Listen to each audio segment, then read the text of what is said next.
Kami yakini ya Bapa di surga bahwa Engkau sangat mengasihi kami sehingga tidak membiarkan kami mengalami hukuman dosa tanpa ada harapan, dan Engkau memberikan harapan di dalam Yesus Kristus. Dan kami siap menikmati kebenaran firman-Mu yang akan menjadi berkat bagi kami, yang akan menjadi pedoman, pelita, dan terang bagi jalan kehidupan kami, supaya kami terus memandang kepada Yesus, pengharapan dan kehidupan kami. Kami serahkan waktu ini, kami serahkan hamba-Mu yang akan menyampaikan dan seluruh jemaat yang akan memperhatikan, agar kami semua menikmati berkat firman Tuhan seutuhnya. Di dalam nama Tuhan kami Yesus Kristus, kami mohon pimpinan-Mu. Haleluya, amin. Silakan duduk kembali Bapak Ibu Saudara.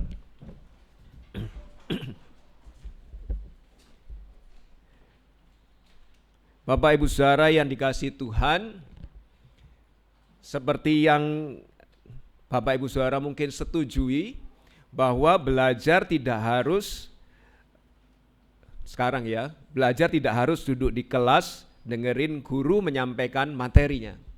Tetapi belajar bisa dari berbagai sumber. Ketika kita ketemu orang-orang di luar sana, langsung terjun ke lapangan, mungkin yang mau belajar tentang mengemudi kendaraan online ya langsung dari orangnya langsung, sehingga dari situ kita bisa tahu oh caranya begini ya. Jadi belajar tidak dibatasi ruang kelas sekarang itu. Bahkan belajar bisa juga dari mengikuti sebuah percakapan. Slide berikutnya. Belajar bisa dari mengikuti sebuah percakapan. Contohnya yang saya sering ikuti adalah ketika Deddy Corbuzier mengadakan podcast, lalu saya lihat siapa teman bicaranya. Nah, beberapa waktu yang lalu ketika masalah kasus pajak dari seorang Dijen Pajak Kristen mencuat. Nah, ini percakapan ini terjadi sebelum itu, sehingga saya tahu betapa Ibu Menteri Keuangan Indonesia ini kecewa banget kalau ada stafnya yang mengkhianati kepercayaan masyarakat. Ya. Nah, ini juga mungkin sudah saya bagikan juga di KPW Depok ya, saya juga ikut kecewa. Semuanya orang Kristen ya. Jenderal pertama yang dihukum mati orang Kristen, Sambo ya. Lalu gubernur pertama yang tertangkap korupsi nilainya besar Pak, gubernur Kristen Papua, Lukas NMB. Sekarang Dirjen Pajak yang ketangkap pencucian uang dan lain sebagainya Kristen lagi, Rafael Alun Trisambodo. Ya. Nah, dari mengikuti percakapan-percakapan itu kita bisa dapat ilmu ya. Jadi demikian juga ada percakapan penting yang dicatat oleh murid yang dikasih Yesus, yaitu Rasul Yohanes. Dicatat di dalam Injil Yohanes pasal 3, ada percakapan yang begitu penting yang darinya kita akan belajar 3 pokok penting di dalam percakapan antara Yesus dan Nikodemus. Untuk kita perhatikan bersama-sama, penting bagi kita. Sama seperti ketika saya nonton tayangan tadi, menurut saya penting pengetahuan tentang situasi pajak di Indonesia, di mana meskipun kita dikhianati oleh petugas pajak, tetapi ya tetap harus bayar pajak ya. Tapi tidak sepenting, ini jauh lebih penting dari perkara pajak itu. Apa yang saya sampaikan, meskipun ini belajar dari percakapan antara Yesus dengan Nikodemus, ini jauh lebih penting daripada masalah pajak ini, karena menentukan nasib hidup Bapak Ibu Saudara baik sekarang maupun di masa yang akan datang. Ada 3 pokok percakapan yang akan kita bahas. Yang pertama, bahwa kelahiran baru itu merupakan suatu keharusan. Kelahiran baru merupakan suatu keharusan. Slide pertama. Meskipun kata kelahiran baru atau yang di Indonesia bahkan lebih terkenal kata Inggrisnya ya, reborn. Ya. Banyak yang menggunakan reborn ini ya, telah menjadi bagian dari bahasa Indonesia meskipun tidak di Indonesia kan, tapi orang banyak udah paham. Wah, ini reborn itu ya. Mereka memahami bahwa reborn itu lahir kembali dengan beberapa aspek yang berbeda dari yang sebelumnya. Misalnya contohnya yang mungkin terkenal adalah grup band dari Surabaya, Padi Reborn ya itu. Karena dia sempat vakum, sempat menghilang, sempat enggak produksi lagu lagi, kemudian mereka bisa kumpul lagi, bisa bersatu lagi, bisa produksi lagu lagi, diberi nama Padi Reborn. Atau film Warkop DKI ya, semua orangnya Dono Kasino Indro sudah meninggal ya, Warkop DKI sudah meninggal. Tapi ada Warkop DKI Reborn dengan pemain yang lain yang wajahnya mirip itu ya, itu yang tengah itu. Ya, saya nggak nonton filmnya. Atau film Naga Bonar yang pernah sukses di tahun-tahun yang lampau, kemudian diproduksi ulang disebut Naga Bonar Reborn. Ya. Jadi rupanya Reborn ini sudah terkenal, sudah familiar, tapi apakah itu pengertian dari reborn yang atau kelahiran baru yang dinyatakan di percakapan antara Yesus dan Nikodemus? Mari kita lihat beberapa ayat tentang reborn. Reborn telah, ya, slide berikutnya.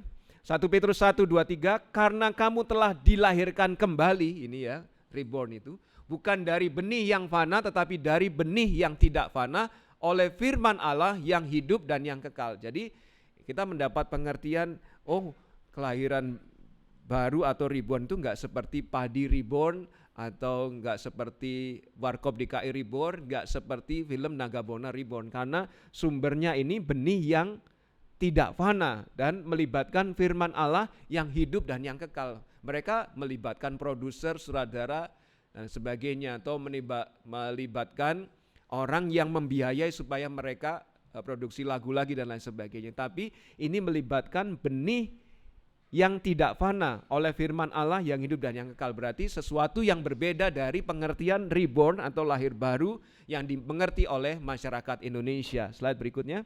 Yakobus 1:18, atas kehendaknya sendiri ia telah menjadikan kita oleh firman kebenaran supaya kita pada tingkat yang tertentu menjadi anak sulung di antara semua ciptaannya. Atas kehendak Allah Bapa ia menjadikan kita oleh firman kebenaran. Jadi kalau padi reborn, Naga Bonar Reborn, Warkop DKI Reborn mungkin atas kehendak orang-orang itu sendiri ya, yang mau lahir baru, yang mau muncul lagi. Atau atas kehendak produser, ayo kamu muncul lagi, kamu pernah terkenal di tahun-tahun yang lalu, sekarang muncul lagi biar terkenal. Tapi kalau kelahiran baru kita sumbernya lain, dan itu atas kehendak Allah Bapa. Jadi berbeda dari kelahiran baru yang dimengerti oleh masyarakat Indonesia. Slide berikutnya. Setiap orang yang lahir dari Allah ini sumbernya, berarti bukan sekedar produser, bukan sekedar orang yang punya uang, bukan sekedar keinginan hati kita, tetapi ada pribadi yang lebih berkuasa yang terlibat, yaitu Allah. Setiap orang yang lahir dari Allah tidak berbuat dosa lagi, sebab benih ilahi tetap ada di dalam dia dan ia tidak dapat berbuat dosa karena ia lahir dari Allah. Jadi ada pribadi, yaitu Allah yang menciptakan alam semesta, Allah yang menciptakan kita, yang terlibat di dalam lahir baru, pengertian yang ada di percakapan Nikodemus. Jadi bukan sekedar lahir baru seperti yang dimengerti oleh orang Indonesia. Sehingga ayat-ayat itu Bapak Ibu Saudara membawa gagasan bahwa kelahiran baru kita mendapat awal yang baru, mendapat kehidupan baru, dan itu sumbernya dari surga, dari Allah, bukan dari pribadi masing-masingnya, tapi dari Allah. Dan bahkan di dalam Titus pasal 3 ayat 5, pada waktu itu Allah telah menyelamatkan kita bukan karena perbuatan baik, bukan karena perbuatan baik kita ya, bukan karena hati kita pingin diubah, bukan, tapi karena Allah yang berkehendak, tetapi karena rahmatnya, karena anugerah oleh permandian kelahiran kembali. Kalau ini Alkitab versi bahasa Inggris, permandian kelahiran kembali itu menggunakan kata regeneration, bukan reborn ya. Dan oleh pembaruan yang dikerjakan oleh Roh Kudus. Jadi ada pribadi Allah Tritunggal yang terlibat di dalam kelahiran baru versi Yohanes pasal 3 ini, percakapan Yesus dan Nikodemus. Lain dari kelahiran baru yang dimengerti oleh di Amerika atau di Indonesia, lain dari itu semua. Tapi Alkitab mengajarkan ini, bahwa kelahiran baru itu atas kehendak Allah, bukan karena perbuatan baik kita, atas kasih karunia Allah, bahkan dikerjakan oleh pribadi ketiga Allah Tritunggal, yaitu Roh Kudus. Slide berikutnya. Nah, ini yang perlu kita pahami. Kalau Bapak Ibu Saudara lahir sekali, Bapak Ibu Saudara akan mati 2 kali. Ya, mati jasmani, dimasukkan ke makam Pondok Rangon, atau sekarang sudah penuh ya. Lalu kemudian mati di dalam kehidupan kekal. Kalau lahirnya sekali, matinya 2 kali. Tetapi kalau lahir 2 kali, kita akan mati 1 kali, yaitu kematian jasmani, bukan kematian kekal. Nah, ini yang perlu kita perhatikan, bahwa kelahiran kembali ini, kelahiran baru ini merupakan suatu keharusan. Merupakan suatu keharusan. Dari mana Pak Pendeta tahu kok itu suatu keharusan? Mari kita perhatikan. Yohanes pasal 3 ayat 1 sampai 7, saya baca ulang tuh Bapak Ibu Saudara. Adalah seorang Farisi yang bernama Nikodemus, seorang pemimpin agama Yahudi. Ia datang pada waktu malam kepada Yesus dan berkata, "Rabi, kami tahu bahwa engkau datang sebagai guru yang diutus Allah, sebab tidak ada seorang pun yang dapat mengadakan tanda-tanda yang engkau adakan itu jika Allah tidak menyertainya." Yesus menjawab katanya, "Aku berkata kepadamu, sesungguhnya jika seorang tidak dilahirkan kembali, ia tidak dapat melihat kerajaan Allah." Kata Nikodemus kepadanya, "Bagaimanakah mungkin seorang dilahirkan kalau ia sudah tua?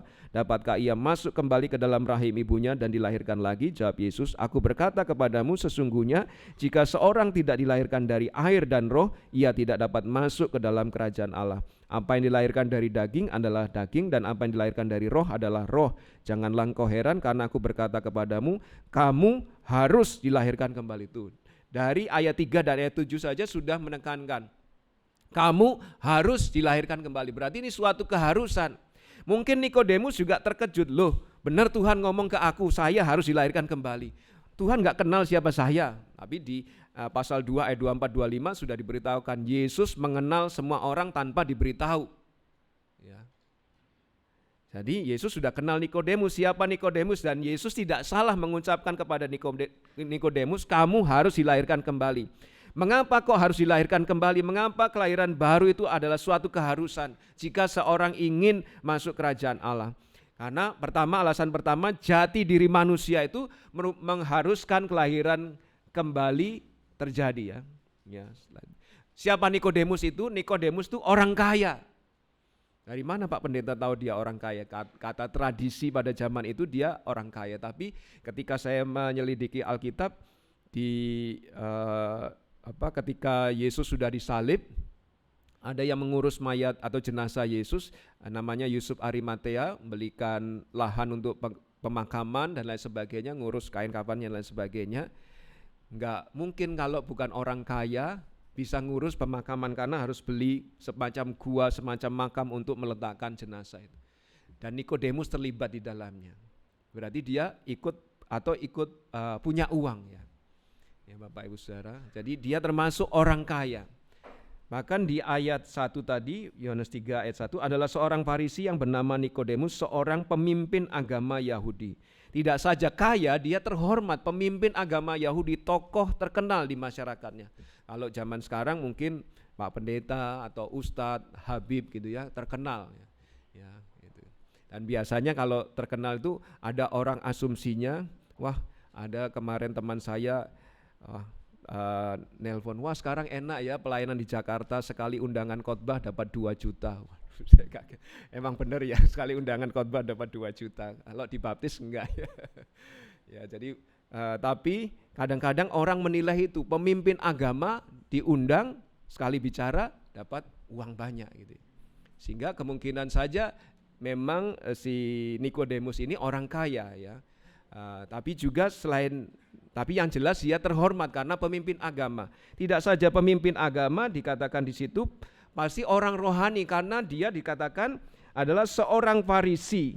Orang Farisi itu terkenal golongan agama Yahudi yang strict menjaga, yang ketat menjaga peraturan hukum Taurat. Perpuluhan diikuti, perzinahan tidak dilakukan, bahkan dia memandang perempuan yang bukan istrinya saja mungkin mikir sekian kali untuk melakukannya. Dia tidak mau berdosa, dia menjaga dirinya. Bahkan sampai Yesus pernah membandingkan, kalau hidup keagamaanmu nggak bisa ngalahin orang Farisi, kamu nggak bisa masuk surga. Di Matius pasal berapa itu saya lupa. Jadi itu bahkan Yesus pun memuji di Matius pasal 5 ayat 20. Jadi sudah kaya, sudah terhormat, rohani lagi, religius lagi, agamis lagi gitu ya. Jadi saudara punya gambaran. Lalu kepada orang yang seperti ini Tuhan masih ngomong, kamu gak akan masuk kerajaan Allah kalau kamu tidak dilahirkan kembali, tidak dilahirkan baru ya. Jadi ini menunjukkan bahwa suatu keharusan. Nggak peduli kamu orang kaya, nggak peduli kamu kedudukanmu terhormat, nggak peduli jabatan rohanimu tinggi atau golongan rohanimu sangat strict menjalankan aturan agama, nggak peduli kamu nggak pernah skip hari Minggu selama 1 tahun, selama bertahun-tahun, tapi kamu tetap orang berdosa yang perlu juru selamat. Itu ya. Sehingga Yesus memberitahu tidak mungkin orang bisa masuk kerajaan Allah kecuali dia dilahirkan kembali. Sehingga ini menunjukkan bahwa kelahiran kembali, kelahiran baru adalah suatu keharusan. Karena kenapa? Natur kita, sifat alami kita sebagai orang berdosa, meskipun kita kaya tetap orang berdosa. Meskipun kita kedudukannya terhormat tetap orang berdosa. Meskipun kita rohaniwan, kita orang berdosa. Itu yang patut kita sadari. Sehingga jangan ngira kita bisa masuk kerajaan Allah dengan Tuhan, aku sudah setia ke gereja setiap hari Minggu, 1 tahun 52 minggu gak pernah skip, gak pernah titip absen Tuhan.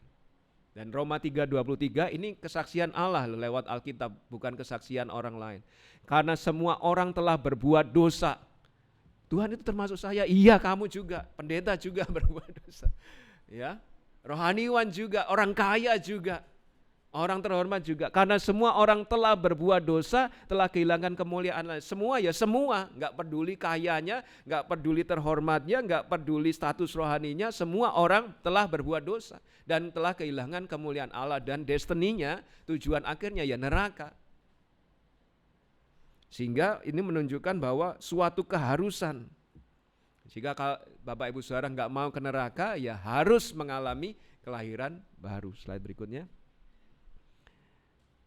Sehingga ayat 3 Yesus berkata, jika seorang tidak dilahirkan kembali, ia tidak dapat melihat kerajaan Allah. Nah, kerajaan Allah itu apa? Surga itu ya, surga kerajaan Allah. Nah, tidak saja natur atau sifat alami manusia mengharuskan kita mengalami kelahiran baru, tetapi sifat alami kerajaan Allah itu juga mengharuskan kita dilahirkan kembali.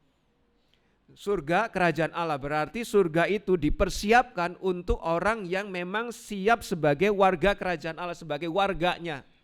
Adalah tempat yang dipersiapkan bagi orang-orang yang disiapkan menjadi warganya. Jadi harus punya natur, harus punya sifat alami yang cocok dengan surga. Ya. Jadi enggak sembarang orang boleh masuk kerajaan Allah, harus punya sifat alami atau natur sebagai orang warga surga.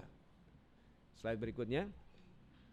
2 Petrus 1 ayat 4, dengan jalan itu ia telah menganugerahkan kepada kita janji-janji yang berharga yang sangat besar, supaya olehnya kamu mengambil bagian dalam kodrat ilahi. Ini yang gak bisa diproduksi oleh reborn yang dimengerti oleh orang-orang di dunia, baik di Amerika, di Indonesia. Ini bukan reborn itu, karena ada unsur kodrat ilahi. Ya.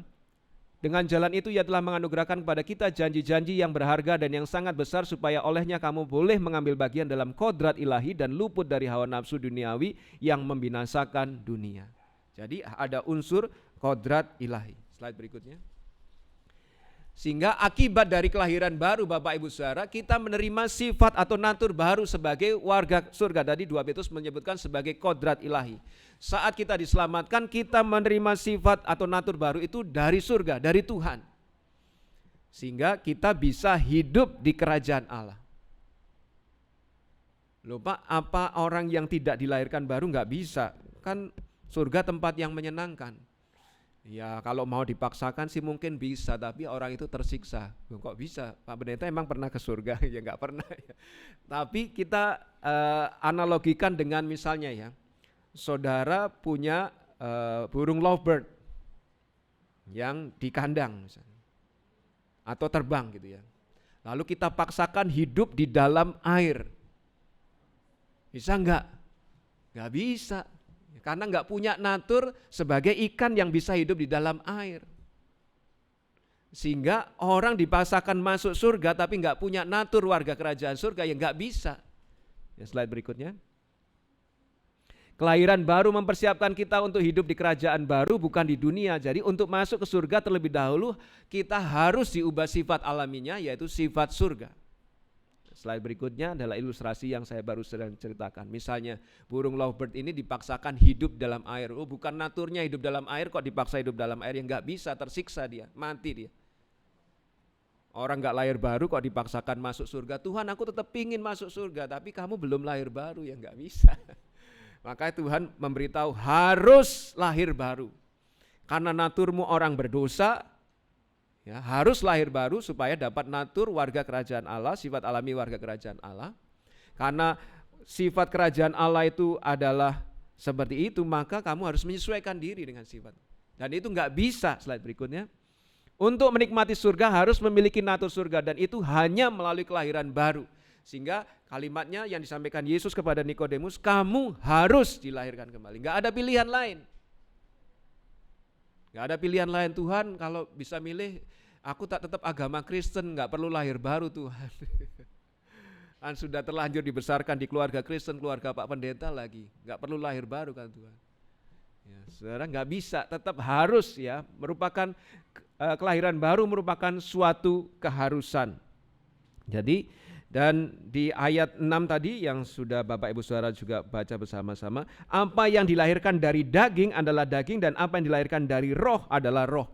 Jadi untuk menjadi bagian dari warga kerajaan Allah harus dilahirkan dari roh, punya natur atau sifat alami sebagai warga kerajaan Allah, sehingga kelahiran baru bukan merupakan suatu pilihan.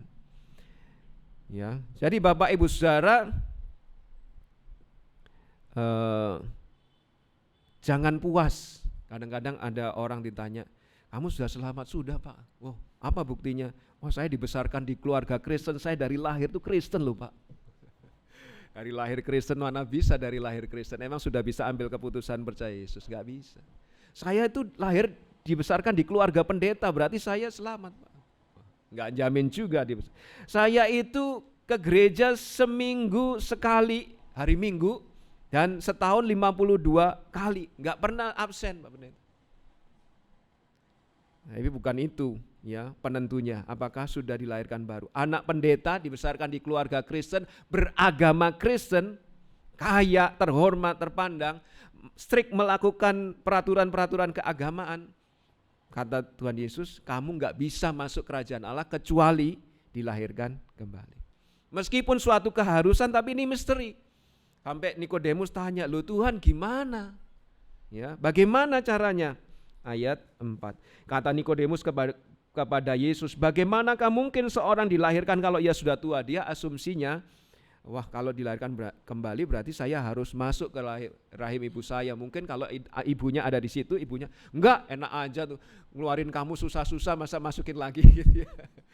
Ada yang operasi pakai sesar, ada secara alami pun ibu melahirkan itu bertaruh nyawa, ya. Jadi pasti ibunya nggak mau kalau masukkan dia ke dalam kandungan lagi, ya. Tapi Nikodemus berpikir secara logis sebagai manusia biasa. Gimana Tuhan, nggak mungkin sudah tua bisa masuk kembali ke dalam rahim ibunya dan dilahirkan kembali. Ayat 5, jawab Yesus, aku berkata kepadamu, sesungguhnya jika seorang tidak dilahirkan dari air dan roh, ia tidak dapat masuk ke dalam kerajaan Allah. Saya lanjutkan ayat 6, apa yang dilahirkan dari daging adalah daging, dan apa yang dilahirkan dari roh adalah roh. Janganlah engkau heran, karena aku berkata kepadamu, kamu harus dilahirkan kembali. Angin bertiup kemana ia mau, dan engkau mendengar bunyinya, tapi engkau tidak tahu dari mana ia datang atau kemana ia pergi. Demikianlah halnya dengan tiap-tiap orang yang lahir dari roh. Jadi meskipun merupakan suatu keharusan, ini merupakan misteri. Sehingga Nikodemus tanya, gimana Tuhan? Pikiranku cuma bisa mikir secara manusia.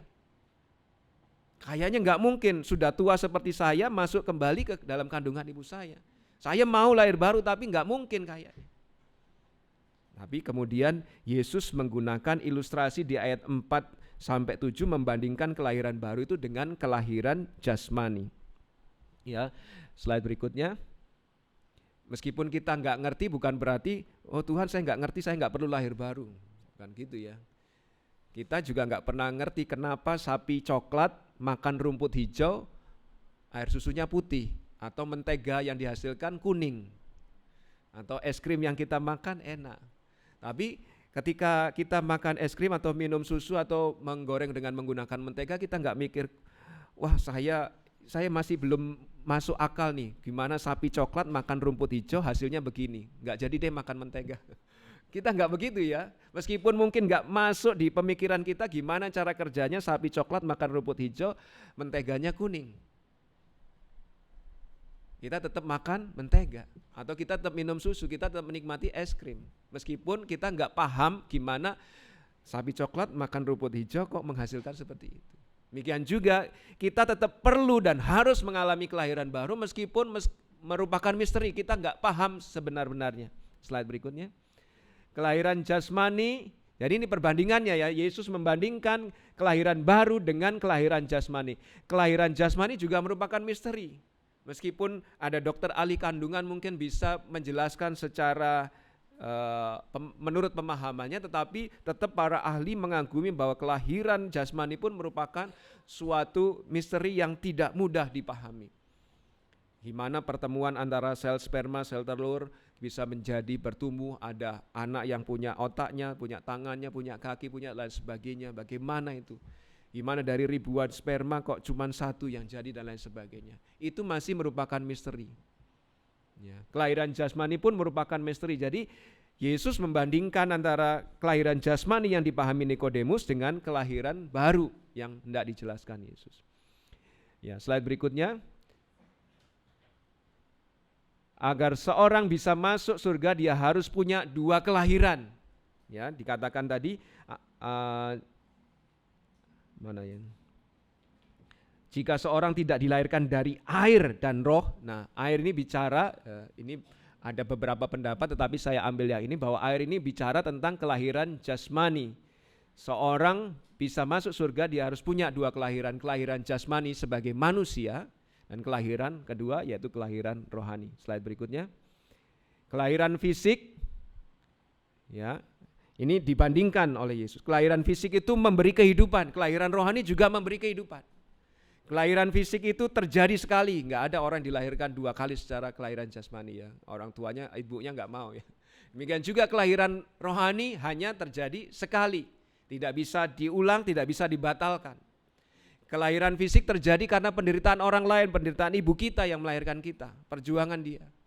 Kelahiran rohani juga karena penderitaan pihak lain, yaitu Yesus Kristus yang mati di kayu salib. Tadi kita sudah nyanyikan. Kelahiran fisik memberi awal yang baru, nggak ada bayi punya masa lalu, itu hanya orang yang beranggapan, oh dia pernah dilahirkan sebagai Elvis Presley di tahun yang lalu. Sekarang dia lahir kembali.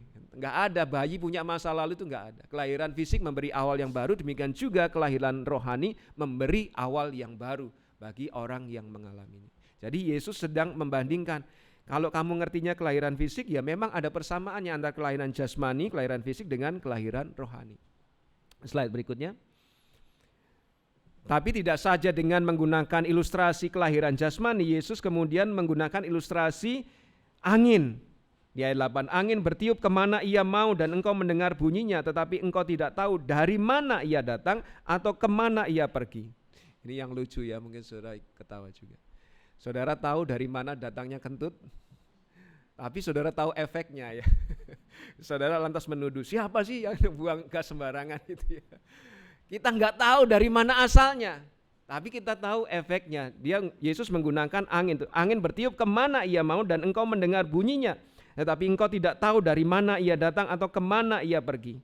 Demikianlah halnya dengan tiap-tiap orang yang lahir dari, sehingga itu merupakan suatu misteri. Yesus memberitahu Nikodemus seperti angin dapat dirasakan, dapat diukur dan pengaruhnya dapat lihat, tapi asalnya dan kemana tujuannya tetap jadi misteri, nggak paham kita. Slide berikutnya. Kelahiran baru adalah cara yang sama. Kita tidak dapat melihat Allah melakukan karyanya, oh orang ini sedang dilahirbarukan. Enggak, dalam hidup seorang, tapi kita bisa lihat hasil karyanya, kita bisa lihat efeknya. Kalau Bapak Ibu Saudara melihat peminum atau pemabuk berat meninggalkan botol-botolnya, membuang semua botolnya itu, wah itu kelahiran baru. Kalau Bapak Ibu Saudara melihat laki-laki atau wanita yang biasa keluar kalimat kebun binatang dari mulutnya, lalu menjadi kalimat yang bersih, sopan, tidak ada cacian, tidak ada makian, tidak ada hujatan, itu karya kelahiran baru. Jadi kalau Bapak Ibu Saudara melihat semacam itu, Paulus yang tadinya menganiaya jemaat menjadi pribadi yang getol memberitakan Injil, itu kelahiran baru. Nggak tahu kapan terjadinya, nggak bisa ditanggalin. Kasih tanggal, oh saya mengalami kelahiran baru tanggal sekian. Karena itu misterinya. Tetapi efeknya sama seperti angin bisa dilihat. Oh, efeknya begini tuh. Efeknya kita merasakan dingin ya. Ini terima kasih ya atas persembahan salah seorang yang baik ya, pakai Tuhan untuk memberkati kita dengan AC baru. Ruangannya jadi dingin, tapi biarlah kasih kita tidak dingin ya. Ruangannya aja yang dingin ya. Terima kasih ya. Kita memberi persembahan untuk Namotrasi, Tuhan gak mau berutang kepada kita. Kamu merasa berjasa ngasih Namotrasi, tak ganti nih. Ya. Jadi supaya kita gak merasa hebat di hadapan Tuhan ya. Terima kasih atas persembahan AC. Nah, kita merasakan anginnya ya, tapi nggak paham gimana lewatnya dan lain sebagainya. Demikian juga kelahiran baru itu kita nggak tahu terjadinya tanggal berapa kelahiran baru, sehingga kalau orang ditanya, kamu lahir tanggal berapa? Kita tahu tanggalnya. Saya dilahirkan ibu saya tanggal sekian di rumah sakit ini, kita tahu. Tapi kamu kapan dilahirkan baru? Nggak tahu Tuhan, nggak tahu Pak. Pokoknya saya begini aja. Jadi saya juga heran kok. Saya dulunya kalau ketemu botol, ketemu minuman keras sudah nggak bisa stop, nggak bisa berhenti, kok sekarang nggak mau ketemu itu lagi. Itu kelahiran baru. Jadi kita nggak tahu dari mana datangnya, kapan terjadinya, tapi hasil karyanya terlihat. Jadi meskipun itu suatu keharusan, tetapi itu merupakan suatu misteri. Ya, itu suatu misteri. Slide berikutnya. Ya, slide berikutnya. Seolah Yesus berkata kepada Nikodemus, Niko, aku bisa menyelamatkan kamu. Dan ketika aku menyelamatkan kamu, kamu tidak pernah sama lagi, kamu berubah. Kamu hanya tahu efeknya, tapi kamu nggak tahu kapan aku melakukan itu. Ya, slide berikutnya. Itulah yang Yesus lakukan untuk semua orang yang datang kepadanya dengan iman. Dia mengubahkan mereka untuk selama-lamanya, tidak sama lagi harusnya ya, 2 Korintus 5:17. Jadi siapa yang ada di dalam Kristus, ia adalah ciptaan baru, yang lama sudah berlalu, sesungguhnya yang baru sudah datang. Pak Pendeta, kalau begitu Sambo, Rafael Alun gimana itu? Atau kalau enggak Rafael Alun, Mario Dendi Satrio itu kok sadis banget, Kristen kan katanya. Saya enggak tahu, saudara tanya ke dia. Katanya Kristen, tapi ya itulah sebabnya tidak cukup beragama Kristen. Ya, bukan agamanya yang menentukan, tapi kelahiran baru. Kalau kelahiran baru itu benih ilahi yang ada. Ya, slide berikutnya. Nah, ini kalau itu misteri, maka saat Roh Kudus bekerja atas hidup Bapak Ibu Saudara, ikutlah, sudah ikut saja. Kerjasamalah, ikut, itulah kesempatan Bapak Ibu Saudara dilahir barukan, entah gimana caranya, entah gimana prosesnya, entah dari membaca kiriman renungan dari seorang teman, atau kiriman berita Injil dari seorang teman, atau ketemu Pak David atau Pak Han mendapat informasi atau mendapat berita Injil, kok kayaknya ada kuasa lain yang bekerja di dalam saya ya. Seperti yang saya ceritakan beberapa minggu lalu, saya gak suka dengan khotbah orang itu, tapi hari itu saya menyerah. Bahkan ambil keputusan ketika dengar khotbah orang itu. Saya makan gak peduli, meskipun saya pendeta, Pak Pendeta kok ambil keputusan, gak peduli. Itu karena kerja Roh Kudus, gak bisa dilawan gitu ya. Jadi kalau Roh Kudus bekerja atas hidupmu, ikutlah, kerjasamalah, itulah kesempatan Bapak Ibu Saudara dilahir barukan, diselamatkan. Karena syarat masuk kerajaan Allah hanya itu, dilahir barukan. Ya, meskipun masih merupakan misteri, tapi itu suatu keharusan, suatu syarat. Jadi saat Roh Kudus bekerja, ikutlah. Slide berikutnya. 2 Korintus 6 ayat 2, sebab Allah berfirman, pada waktu aku berkenan, aku akan mendengarkan engkau, dan pada hari aku menyelamatkan engkau, aku akan menolong engkau. Jadi Tuhan yang bekerja. Ya, Tuhan yang bekerja. Bahkan Yohanes 6 ayat 44 juga berkata, tidak ada seorang pun yang dapat datang kepadaku jikalau ia tidak ditarik oleh Bapa yang mengutus aku. Jadi kalau ada kuasa yang Bapak Ibu Saudara rasakan, menarik Bapak Ibu Saudara untuk menyerahkan diri dilahir barukan, sudah berserah saja. Karena itu kuasa Allah Bapa yang membawa kita ditarik kepada Yesus Kristus. Akan dijanjikan, dan ia akan kubangkitkan pada akhir zaman. Kalau ada di ruangan ini, enggak usah keraskan hati, menyerah saja ya. Tapi alat kelahiran baru itu ada alatnya ternyata. Mari kita perhatikan ayat 9 sampai 15 saya baca. Nikodemus menjawab katanya, "Bagaimana mungkin hal itu terjadi?" Jawab Yesus, "Engkau adalah pengajar Israel, orang Farisi, enggak mengerti hal itu." Nikodemus kebangetan. Ini saya tambah sendiri ya, enggak ada di situ ya. 11, "Aku berkata kepadamu, sesungguhnya kami berkata-kata tentang apa yang kami ketahui dan kami bersaksi tentang apa yang kami lihat." Ini Yesus, "Tapi kamu tidak menerima kesaksian kami. Kamu tidak percaya waktu aku berkata-kata dengan kamu tentang hal-hal duniawi. Bagaimana kamu akan percaya kalau aku berkata-kata dengan kamu tentang hal-hal surgawi?" Ini Yesus menunjuk pada dirinya sendiri. 13, "Tidak ada seorang pun yang telah naik ke surga selain daripada Dia yang telah turun dari surga, yaitu Anak Manusia, yaitu Aku.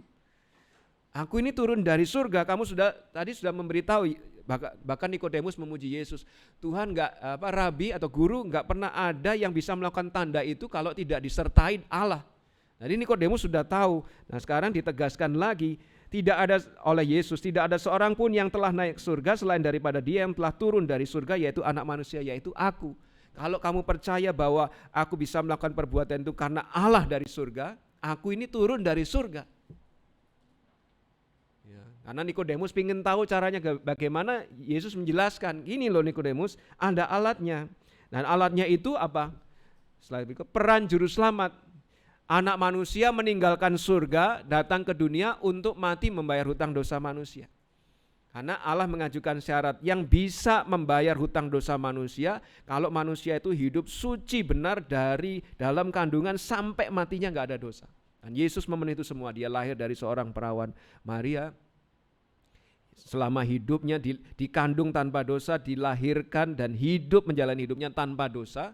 Maka ketika Dia mati di kayu salib, darahnya cukup untuk membayar hutang dosa seluruh umat manusia. Sehingga itulah peran juru selamat, meninggalkan surga. Tujuannya bukan untuk tamasyat, bukan untuk piknik, bukan untuk healing, refreshing, tapi untuk mati, membayar hutang dosa kita semua manusia. Slide berikutnya. Yesus meninggalkan surga, mengenakan tubuh manusia, hidup tanpa dosa dan mati dengan kematian yang mengerikan di kayu salib meskipun Dia tanpa dosa. Dia enggak berdosa tapi menanggung dosa. Bahkan di slide berikutnya. Yesus mengingatkan Nikodemus tentang saat Israel berdosa di Bilangan 21 itu ya. Dan sama seperti Musa meninggikan ular di padang gurun, demikian juga Anak Manusia harus ditinggikan. Ini peristiwa yang orang Yahudi harusnya paham dan ingat. Jadi pada waktu itu orang Israel baru keluar dari Mesir, tapi mengeluh, "Musa, kamu ini bawa kami ke padang gurun keluar dari Mesir, gak ada makanan, gak ada minuman, kalaupun ada makanan itu aja. Bosen kami, udah capek dengan itu semua. Gak enak lagi lah, roti terus, ya, atau burung puyuh terus dan lain sebagainya. Enggak, kami sudah bosen," ngeluh mereka.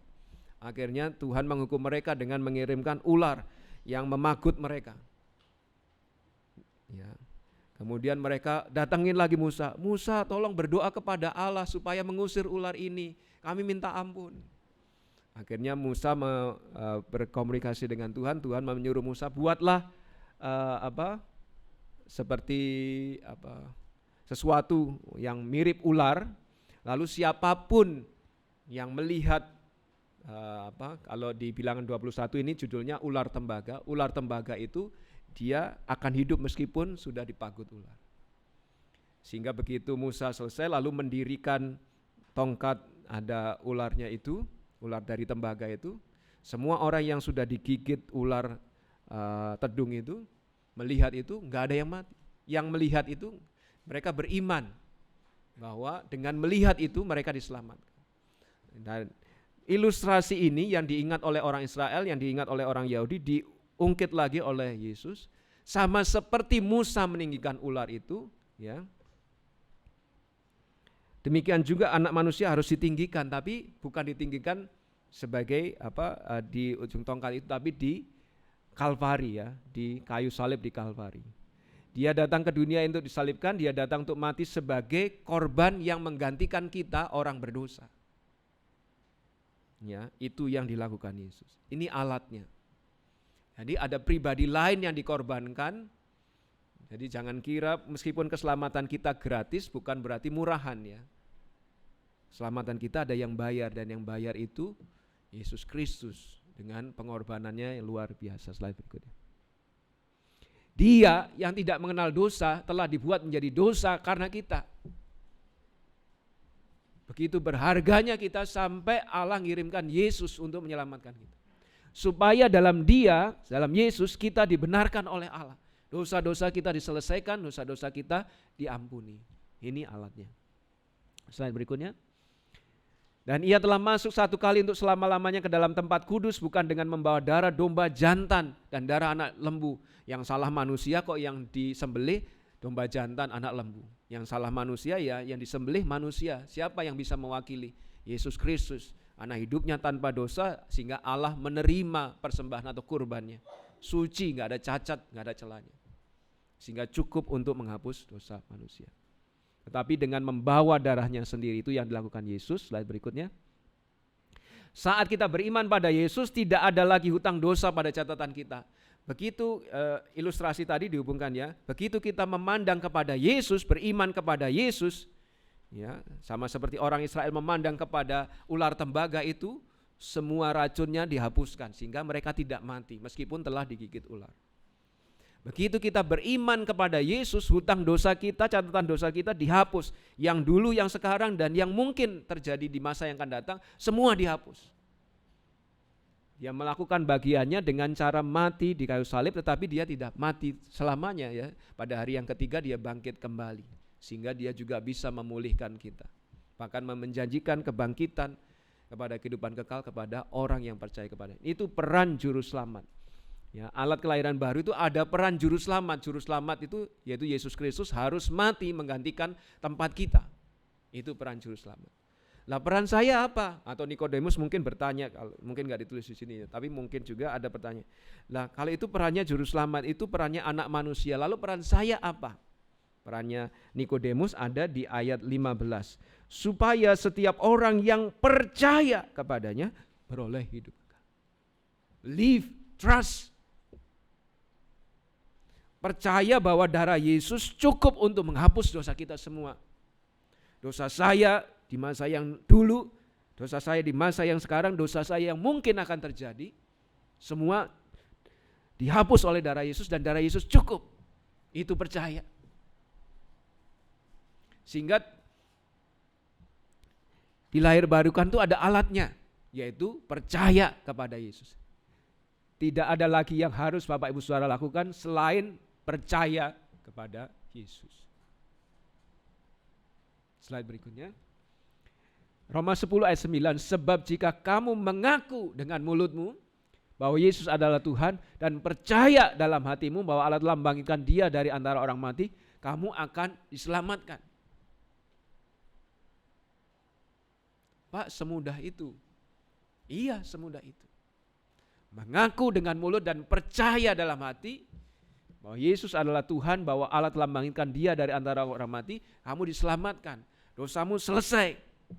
Dibayar lunas. Sehingga kalau kita masuk surga itu bukan, kok kamu masuk surga sih? Kenapa? Ya kan saya rajin perpuluhan Pak Pendeta. Ya saya sudah ngasih AC ke gereja. Bukan karena itu. Tapi karena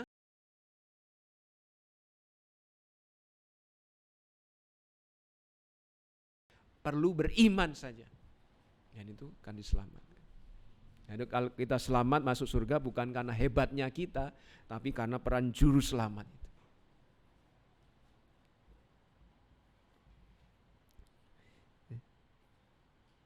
Jadi Bapak Ibu Saudara, mari slide berikutnya. Nah, sejarawan Yunani Herodotus mengatakan bahwa orang Mesir kuno itu percaya pada kelahiran baru. Tapi dia percaya kelahiran baru manusia kalau hidupnya nggak benar jadi binatang. Dan menjalani kehidupan di dunia binatang itu sampai 3.000 tahun. Kasihan amat nunggu 3.000 tahun untuk mengalami kelahiran baru jadi manusia yang bagus lagi. Tapi kita sudah dikerjakan karyanya oleh Tuhan Yesus, juru selamat, peran juru selamat, peran kita hanyalah percaya. Ketika kita percaya, Allah akan melakukan kelahiran baru itu enggak nunggu 3.000 tahun untuk jadi sesuatu yang baru itu kita dilahirkan dalam keluarga Allah, kita dilahirkan menjadi anak-anak Allah. Slide berikutnya.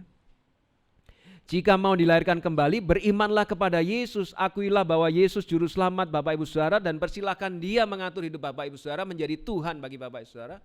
Dia akan melakukan karyanya, cuman itu saja. Bahkan meskipun saudara sudah katanya beragama Kristen dari lahir pun, itu tidak menjamin masuk kerajaan Allah. Tetapi yang membuat itu terjadi adalah ketika saudara dilahirbarukan, dan itu dengan cara memandang atau beriman kepada Yesus. Dia akan melakukan bagiannya, perannya, karyanya. Sebagai penutup Bapak Ibu Saudara, yang menarik Nikodemus, kok bisa ya dia orang Farisi terkaya terpandang, orang kaya terpandang, kok mau datang kepada Yesus? Apa yang menarik? Bisa jadi peristiwa Yohanes pasal 2 ketika Yesus menjungkir balikkan dagangan di bait Allah itu, orang tukar uang atau orang membeli binatang persembahan kurban dijungkir balikkan, dan setelah itu di Yohanes pasal 2 ayat 23, dan sementara ia di Yerusalem selama hari raya Paskah, banyak orang percaya dalam nama Yesus karena mereka telah melihat tanda-tandanya yang diadakan. Tapi sayangnya di ayat 24, Yesus tidak mempercayakan diri kepada orang percaya karena, wah hebat ya, ada mukjizat, gak pernah loh guru-guru lain melakukan seperti ini. Orang cuma percaya karena mukjizatnya itu. Tapi Yesus tidak mau mempercayakan diri kepada orang itu. Tapi Nikodemus kemudian pingin tahu, slide berikutnya.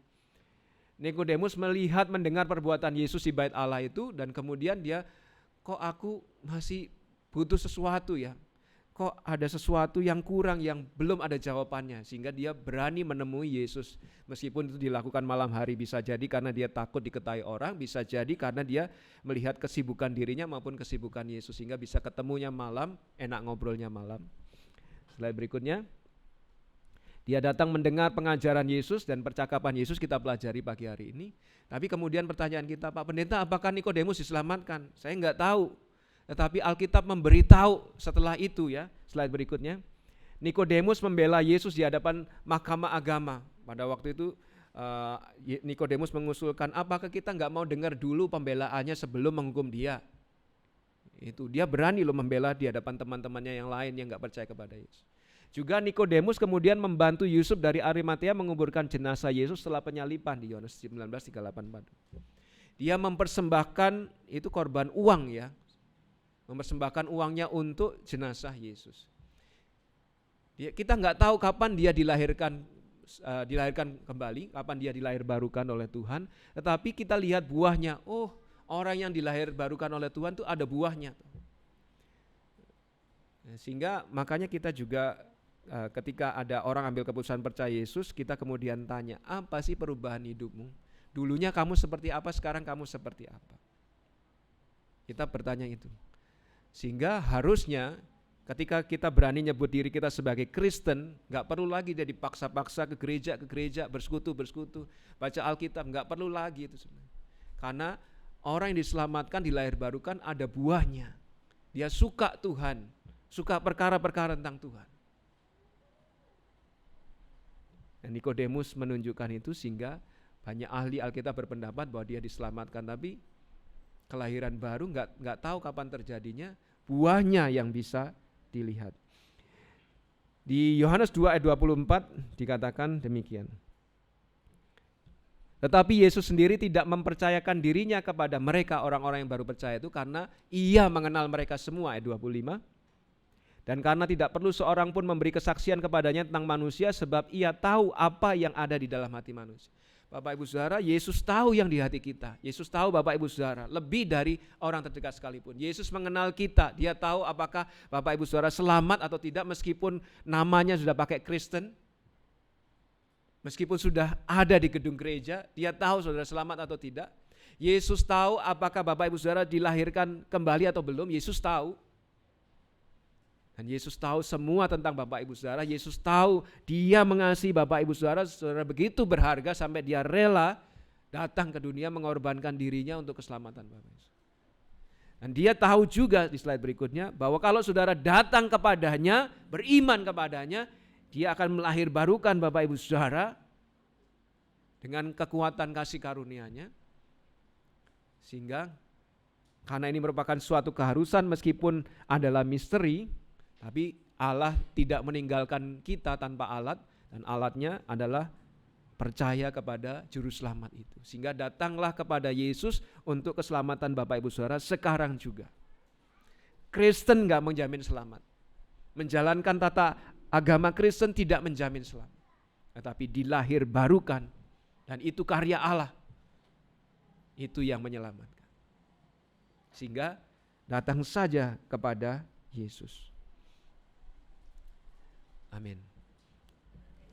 Saya menempatkan pemain musik on the spot karena saya baru minta pergantian lagu tadi. Kita akan bersama-sama merespon kebenaran firman Tuhan dengan nyanyian pujian nomor 134. Jadikan Yesus Tuhanmu. Ada di slide khotbah tadi, Mas Kevin, jangan diganti. Di slide khotbah, tidak ada di slide satunya. Ada di slide khotbah. Mari kita menyanyikan lagu itu, dan ketika sepanjang lagu itu dinyanyikan, kalau Bapak Ibu Saudara ada yang ingin ambil keputusan percaya kepada Yesus atau keputusan apapun, maju ke depan, jabat tangan saya, lalu beritahukan keputusan Bapak Ibu Saudara, nanti akan ada yang menolong mendoakan. Mari kita menyanyikan lagu ini bagian terakhir sendiri setelah penutup tadi. Ya, kita akan berdiri dan menyanyikan nyanyian pujian 134, Jadikan Yesus Tuhanmu.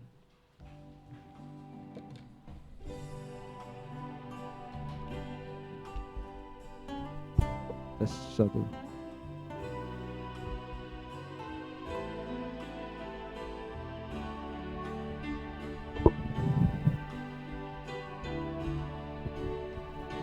Jika dosamu menjadi beban, jadikan Yesus Tuhanmu. Jika kau rindu kebahagiaan, jadikan Yesus Tuhanmu. Sekarang hilangkan bimbang, jangan tetap menentang.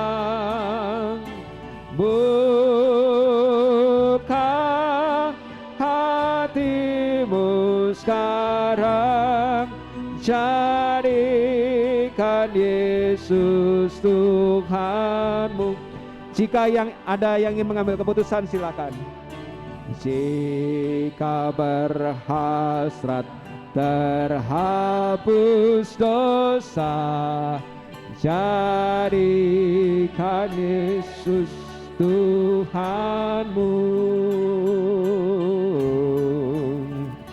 Air pembasuh terjamin ada, jadikan Yesus Tuhanmu. Sekarang hilangkan bimbang, jangan tetap menentang. Buka hatimu sekarang, jadikan Yesus Tuhanmu. Jika memuncak sukarnya hidup, jadikan Yesus Tuhanmu. Jika yang hamba belum tertutup, jadikan Yesus Tuhanmu.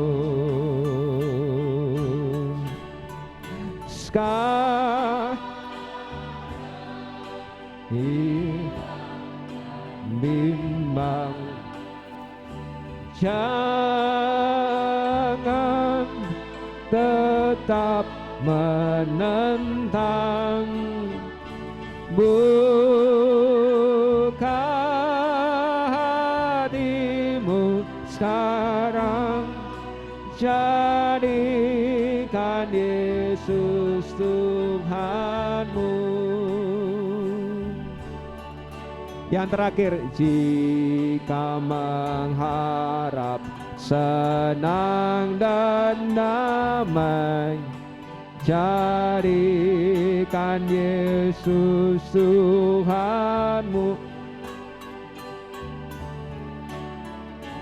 Jika kan ikut memuji ramai, jadikan Yesus Tuhanmu. Silakan. Sekarang hilangkan bimbang, jangan tetap menentang.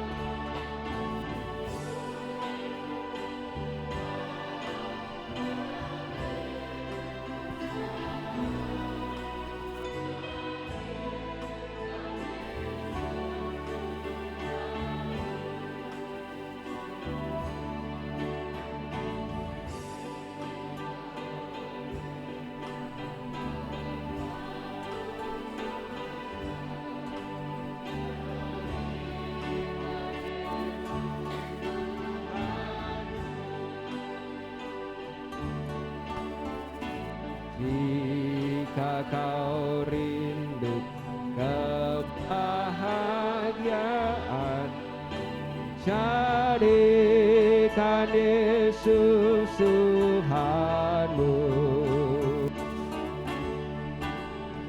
Sekarang hilangkan bimbang, jangan tetap menentang, buka